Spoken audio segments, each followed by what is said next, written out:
கன்னியாகுமரி மாவட்டம் விரிசடி காலனியில் ஜாதிவெறி தாக்குதல்களால் பொதுமக்கள் அச்சம்.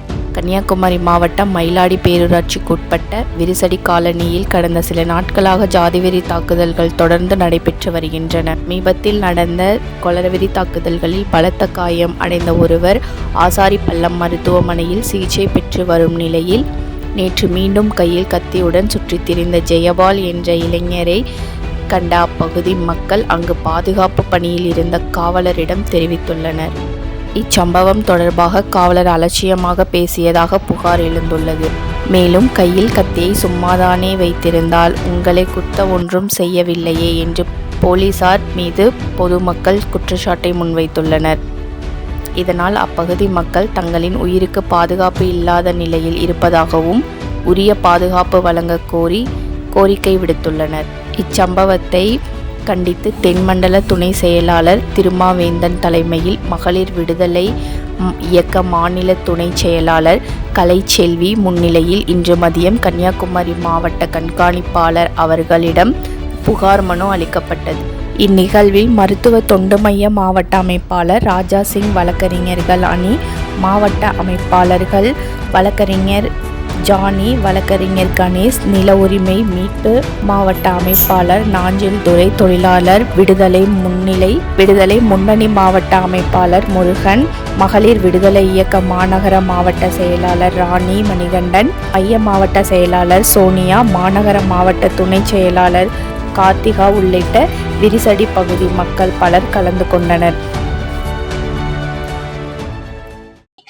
கன்னியாகுமரி மாவட்டம் மயிலாடி பேரூராட்சிக்குட்பட்ட விரிசடி காலனி பகுதியில், அந்த விரிசடி காலனி கிராமத்தில் குறிப்பாக தலித் சமூக மக்களே கழிந்த 5 தலைமுறைகளாக வாழ்ந்து வருகின்றார்கள்.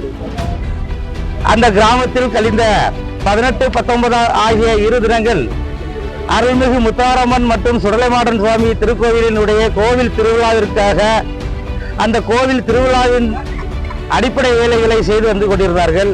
அதன் அடிப்படையில் தங்களது கிராமத்தின் நுழைவாயில் அருகிலேயே, தங்களது கிராமத்திற்குள்ளேயே கோவில் திருவிழாவை ஒட்டி ஆர்ச்சி போடப்பட்டுள்ளது. இந்த ஆர்ச்சி என்பதை அருகாமையில் இருக்கின்ற ஆதிக்க சாதி வரி விடுத்த சாதி வெறியர்கள் காவல்துறை அதிகாரிகளுடைய அனுமதியுடன் அந்த ஆர்ச்சியை இரவோடு இரவாக அப்புறப்படுத்தினார்கள். கழிந்த 13ஆம் தேதி காலை மாவட்ட காவல்துறை கண்காணிப்பாளர் அவர்களை கிராம மக்களுடன் வந்து நேரில் சந்தித்து புகார் மனு அளித்தோம். எங்கள் புகார் மனுவை ஏற்றுக்கொண்ட கண்காணிப்பாளர் அவர்கள் நேர்மையான முறையில் கூடுதல் கண்காணிப்பாளர் அவர்களை விரிசடி காலனி கிராமத்திற்கே அனுப்பி வைத்து விசாரித்து உரிய தீர்வினை மேற்கொண்டார்கள். காவல்துறை கண்காணிப்பாளர் அவர்களுடைய இந்த முடிவின் அடிப்படையில் எங்கள் கிராமத்தில் நல்லபடியாக கோவில் திருவிழா என்பது நடைபெற்றது.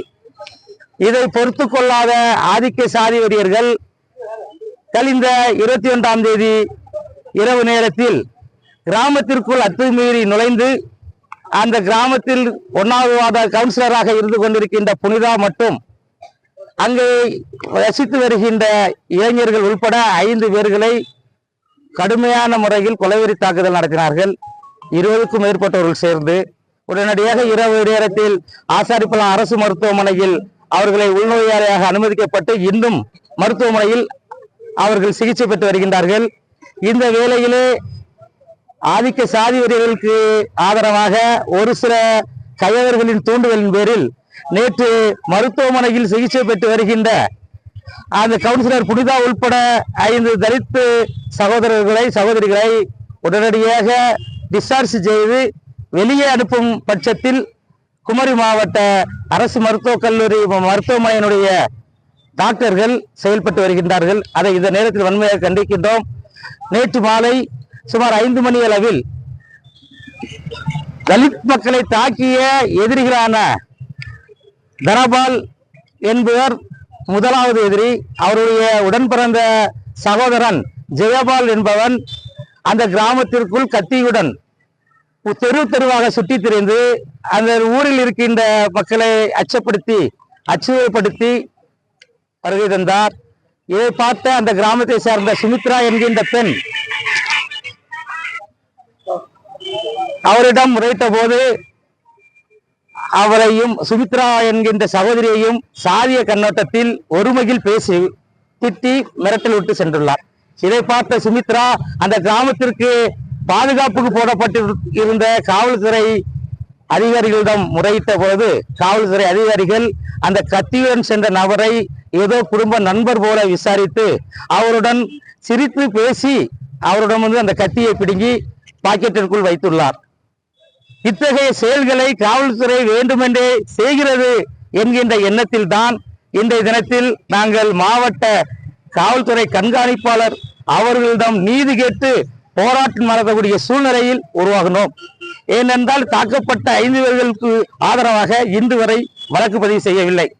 உடனடியாக சாதி வெறியர்கள் மீது கன்னியாகுமரி மாவட்ட காவல்துறை வன்கொடுமை தடுப்பு சட்டத்தின் கீழ் வழக்கு பதிவு செய்து கைது செய்யவில்லை என்றால் நாளைய கட்டத்தில் தொடர் சாகுவரை உண்ணாவிரத போராட்டத்தை விடுதலை சிறுத்தைகள் கட்சி ஒருங்கிணைக்கும், பொதுமக்களை திரட்டி ஒருங்கிணைக்கும் என்று இந்த நேரத்தில்